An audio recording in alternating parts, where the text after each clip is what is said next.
I owe this guy a big debt of gratitude. He is living in Virginia. He is from New York City, and he did me a massive solid by getting on foot and Bixie and city bus to come over to my place to record a podcast.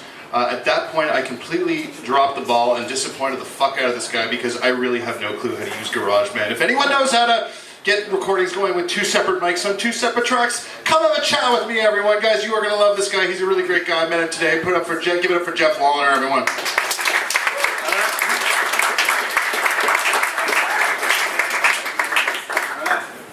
Keep it going for John, everybody. Keep it going for John. That's the most applause I'm going to get all night, so I'm going to milk it as much as I possibly can. Well, my name is Geoff, and I'm an Irish Jew from New York City.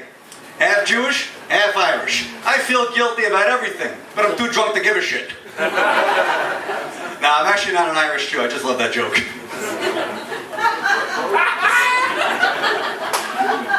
So yes, I am from New York, but you can't really tell people that you're from New York. For whatever reason, I don't know what this is, but as soon as I say it, they turn to Andrew Dice Clay immediately.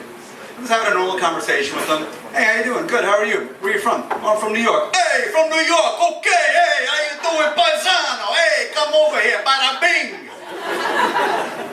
Yeah, so apparently we're all cartoonish goombas from Brooklyn. That's what I've learned throughout the world. Yeah, all of us, every single last one of us. Including my friends, like my friend Eddie, Chinese kid. His family reunions must be fantastic. Hey, Eddie, come over here, baby. Look at you. Yeah, pass the lo mein. Well, your mama's favorite. She makes it al dente style. Look at you. You're all skin and bones over here. Your skin and bones got to fatten you up. Get you a nice Cantonese girl. Bada bing, you know. Yeah, that's ridiculous. That's true.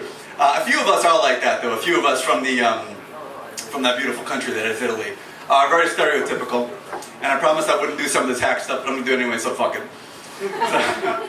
Some of my friends back home, give you an idea, my friend Carmine, for instance, I used to go over to his house every day after school, and his mother was a great cook. So one day I asked her, I said, Miss Rizzo, what's for dinner tonight? She grabbed me, she said, who's asking? His little sister wasn't much better either. After dinner, she puts a little bit of candy in her pocket, walks away, then looks back at me. Hey, you didn't see nothing. Yeah, it was life. But you know, growing up, it was a tough neighborhood that I grew up in. You know, real tough neighborhood out in Queens. And you know, every day walking home from school, you always had to worry about, you know, getting mugged, getting beat up, getting jumped, people pulling guns, knives at you. One day I'm walking home, I feel a gun on my back. Said, hey, don't turn around. Just give me all the money. I said, okay, Rabbi, here you go. Take whatever you need. So, it was tough. So that's why I decided, like all of you, to get out of where you're from, go travel the world, go see the world, expand your horizons a little bit. So my first trip was to the Middle East, and the Middle East was fantastic. But the trip started out on kind of a weird note. All I heard was this crazy voice screaming, Allahu Akbar, Jihad, and death to America! That was just in my cab to the airport. I got there, it wasn't much better. I ended up wandering around a little bit over there, went to Jordan. What a fantastic place, Jordan. I mean, you name a country after a basketball player. You gotta love it. I was just asking around, I said, God, where can I get a bus ride to Shakistan? Thank you, I've been trying that out for the first time. Somebody like that. Okay, that's gonna go in the archive. Thank you. Yeah, Middle East was fun. I was in some crazy places out there. There's a lot going on in Syria these days. You guys know Syria is a pretty crazy place. Like everywhere else, we're gonna bomb the shit out of them at some point. But I decided I'm going to get out of there and go to a place that it's not so racked with violence and craziness and religious extremism. So I went to Israel. I hung out there for a few days, trying to get some spiritual enlightenment, and well, nothing says spiritual enlightenment like a bunch of Russians strung out on E in a freaking nightclub. But that's basically the entire country. So I got out of there and I said, okay, the Middle East is enough. I got to go to a colder climate, clear the soul, clear the air, take it in a little bit. So I went to Russia. Russia was great, did some comedy up in Russia. Didn't go over too well, though. Didn't go over too well. So after the show, the club owner comes up to me, and he said, that was a beautiful performance. I have not seen performance this bad since honeymoon night when I have the 2 bottles of vodka. So now we're going to punish you. In Russia, we send you to a place that is very cold, very miserable. Nothing to do. If the cold don't kill you, the boredom will. I said, you're sending me to Siberia? He said, no, Ontario.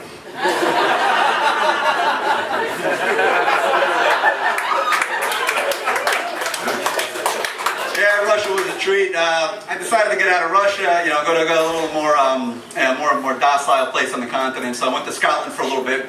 I went to a fantastic pub in Edinburgh, and it's a fantastic place called McTavish Pub.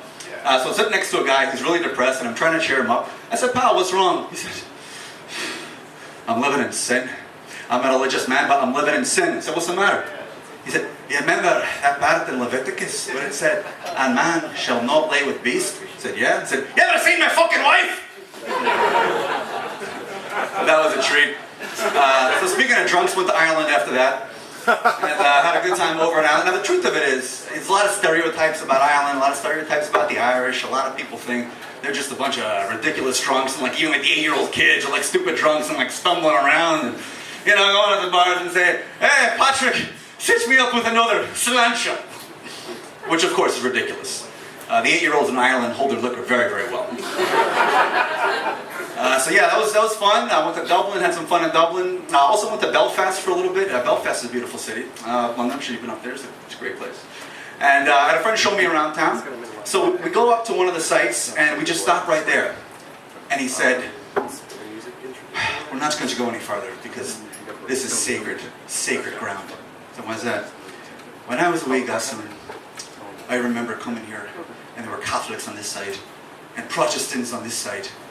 And they were looking at each other, calling each other devil and heathen, and every God-forsaken name in the book.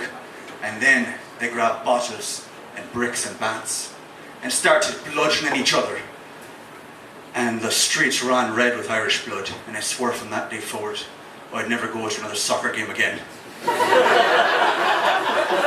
So I decided that was enough of that, so I finally came back to the States. Did a little traveling down here, went down to the American South, which is an incredible place, went to Savannah, Georgia. Savannah's a gorgeous place. But I wanted to go on a bit of a historical tour. So I went to one of the old restaurants that used to have, a lot of the discrimination, everything down there. And I even dusted off one of their old signs that said, "No Jews, no dogs, no Negroes." I said, wow, they were really racist back in July. Thanks guys, you've been fantastic. All right, give it up for John to keep the show going. Tour guide Geoff, everyone. Awesome. Keep it going. You guys can do it. Now, you know what else you guys can do if you're so inclined? You can go use the washrooms. You can go refill your glasses.